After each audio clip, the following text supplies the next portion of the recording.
So joining us is one of our colleagues from the management consulting group, Ian Van Son, who's been on before. He did the piece on the inauguration, as well as the series. He was part of the series of from management consulting, and he talked about the competitive assessment and price to win.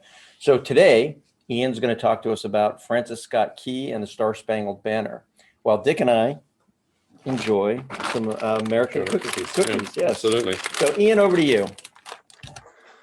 Thanks. Thanks, Jackson. Hopefully everyone can hear me. Yes. You can hear me? Yes. Okay, cool. Yeah, I don't know whether, well, I know that my competitive assessment talk was pretty exciting, but this might be even more interesting. So there he is, Francis Scott Key, looking at the flag, Fort McHenry, which is actually, you can visit today. It's in Baltimore. It's actually called Fort McHenry National Monument and Historic Shrine. And I think it's like the only place with that kind of a distinction. It was made a national park in 1925, and in 1939, they redesignated it Historic Shrine, which is pretty intense. I actually learned that from a friend of mine who was once was a junior ranger giving tours there. So there's actually a lot of interesting stuff to talk about here, and I'll forgive me for going off on a couple tangents, but I think they'll be worth it. But first I'll get into a little bit about Francis Scott Key. So who is he? I don't think most of us really know a whole lot about him. I surely didn't. Wrote the national anthem. Obviously, there's a Frederick minor league baseball team named after him that everyone knows. He's got a couple bridges. So that's Key Bridge at the bottom in DC, connecting Roslyn and Georgetown. Here's a better close-up picture of it, which was completed in 1923. He's got a even bigger bridge. It's just south of Baltimore that opened in 1977. He's actually got a pretty cool monument in Baltimore. Baltimore obviously tries to lay claim to him, although, as I will get into, he's got roots elsewhere as well. And of course, he's connected with this big flag that's in the Smithsonian that you can still see. Very old, very big, and did fly over Fort McHenry. That gives you kind of a better sense for how big it actually is. So we know that it's all connected with the War of 1812. That's when this anthem came out, war against the British. Everybody, of course, is very familiar with the War of 1812 and all the ins and outs of it, the politics. There's so many films made about it. Of course, I'm being sarcastic. But it's kind of interesting because it's actually really unlikely how the anthem came about. Francis Scott Key was a lawyer, not a renowned poet. War of 1812 was, not exactly like our greatest moment. It was a very controversial war where the support was very split initially. The Congress, the vote for declare war was actually very close in both houses. And it wasn't going that great when he wrote the national anthem. The British had just burned Washington, then went up to Baltimore. But interestingly, stuff kind of turns around, and it seems like Baltimore will be pretty easy for them, but somehow they don't take it, and it kind of turns into this big moment of national pride where it's like a surprise U.S. victory, and then like the war kind of ends actually on a pretty decent note for the U.S. Like nobody really wins the war. Like the U.S. is trying to they're trying to grab some land in Canada, and that doesn't really work out. But it didn't. But it went better, I think, than we had expected. So it kind of turns into this patriotic moment, especially with some key moments that are kind of famous. So this one, Andrew Jackson down in New Orleans, and Commodore Perry up in the Great Lakes. So it surprisingly kind of becomes this patriotic moment that you wouldn't necessarily have thought of. So I wanted to get into a couple kind of interesting, following in the path of Francis Scott Key, some interesting places where from his life. So this is the house he was born in. He was born in Maryland to this wealthy family, and very well connected. His sister was actually married to Roger B. Taney, the infamous 5th Chief Justice of the Supreme Court. And this house is called Terra Rubra. It's in Carroll County, Maryland, so very close to the Pennsylvania border. which was built by his grandfather in the 1770s, the original, which was kind of fell apart. This is actually a replica that was rebuilt in the 1850s. And it's actually privately owned. And an interesting side note, it was put on the market in the early 2000s for $1.3 million. But he actually spent a lot of time in DC. So he was really a DC lawyer, and lived in this house in Georgetown. And, as you can tell, looks just like Georgetown does today. There's still carriages going down M Street. Not much has changed. But the house was actually there, for a very long time. So there's photos of it. And it was way down at the end, right by the bridge that bears his name. So the bridge in the background there is actually the predecessor to Key Bridge. But it's appropriate that it's placed there. There's got a couple other cool pictures of it here, so you can see what it looked like. It was essentially across, if the end of M Street down there. It's essentially across from the gas station and the Exorcist stairs, right by the Whitehurst Freeway on ramp. But so he lived there for a while, but then moved out around 1828 as they started working on the C&O Canal, which was like right in his backyard. And it kind of passed through hands a few times. For a while, it was a museum that you could go into, but there wasn't really anything happening down in that part of the city back then. Like, this really was the outskirts, just kind of a commercial area. So I don't think the museum was doing very well. That's not really on the tourist path. So they eventually in the 40s. I'll flip through a couple more. In the 40s, when they were developing they wanted to build a ramp for Whitehurst Freeway, and it was kind of in the way. So as you'll see here, this is it being deconstructed. So they kind of took it down and just dismantled it, put it in storage, and the pieces just kind of disappeared, unfortunately. But this is a cool picture I found of basically where it was and what the place looks like today. And just a little bit past it to the left, which is where the Key Bridge actually connects. There's actually a little park for Francis Scott Key, which is honestly not the most impressive park I've ever seen, but it's something else he's got to his name, right next to that bridge where his house used to be.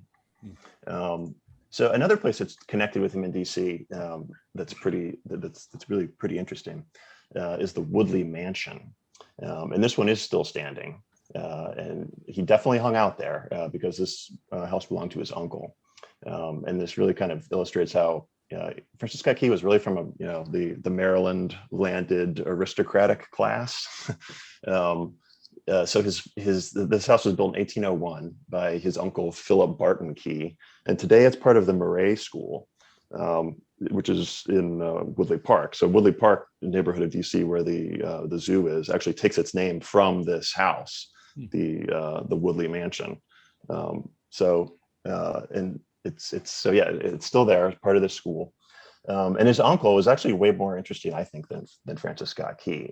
So permit me a brief detour. He was actually a loyalist in the Revolution.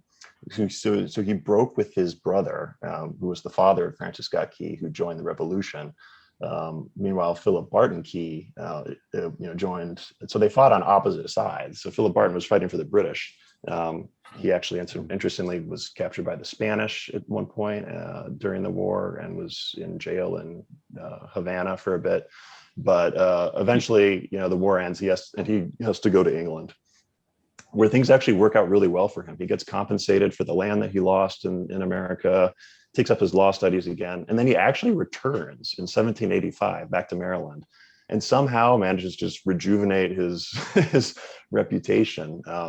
I think it kind of points that I guess if you're rich, smart, upper class, good looking, then maybe you can get over things like treason. So he married into a powerful Maryland family, prospered as a lawyer, was elected to the Maryland House of Delegates, was mayor of Annapolis. What really amazes me was he became a federal judge. So he was appointed a judge by John Adams, who was very much on the revolution side of things. Yeah. Confirmed by the Senate, and he was later actually a member of the House of U.S. Representatives. So despite, really got over his past, yeah, very interesting guy. So built this house in 1801, was super connected in DC, and really kind of hooked up his nephew, Francis Scott Key, with the Washington elite. And yeah, kind of set things up for him. Here's a look inside where, like I said, today it's a school, but it's still got a portrait of Phil's wife over the mantle there. And then another quick one. So the son of Francis Scott Key, he actually named after his uncle, Philip Barton Key II, who was also a lawyer, was a U.S. attorney for DC. And in the 1850s was a handsome widower when he struck up an affair with the wife of a New York representative, Dan Sickles, who, to be fair, I think was having plenty of affairs of his own, it seems. But what's interesting about this was that the representative basically shot Key dead in the street for having an affair with his wife. So in broad daylight, like right by the White House, just gunned him down. I think this picture is kind of hilarious because the guy in the background is just sort of hanging out watching us like it's no big deal. But yeah. But what's amazing is so he shoots him for this affair. What follows is like a sensational, controversial trial. And this New York representative actually gets acquitted based on temporary insanity. The first time that was successful, like a successful defense in the U.S. And yeah, even though I think he got back together with his wife, which is interesting, and went on to be a general in the Civil War and win a Medal of Honor, interestingly. And I realize I'm probably going over time a little bit here, but I will just kind of rush through a couple things here. So back to that was the interesting stuff I wanted to talk about, but back to the War of 1812 briefly. It's after the British burned Washington, they marched through Bladensburg, Maryland to get there, and this is a kind of a small monument that they put up there just pretty recently, I guess on like the 200th anniversary.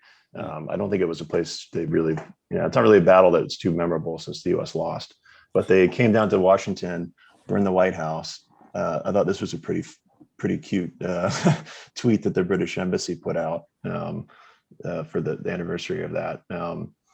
And before heading up to Baltimore and trying to take that. And I think this is probably the War of 1812 is probably a really interesting study in amphibious warfare, because basically the British are just kind of like in ships going around the Chesapeake, and you don't know where they're going to strike next. So they actually set up operations on this little island down off of Virginia, like bring all their troops there, and like that's their operating base. And they then move up throughout the area, attacking places. But in Baltimore, they come up there. It's actually a coordinated land and naval attack. So the Navy has to get past Fort McHenry to get into Baltimore, essentially. That you can't really get into the harbor otherwise.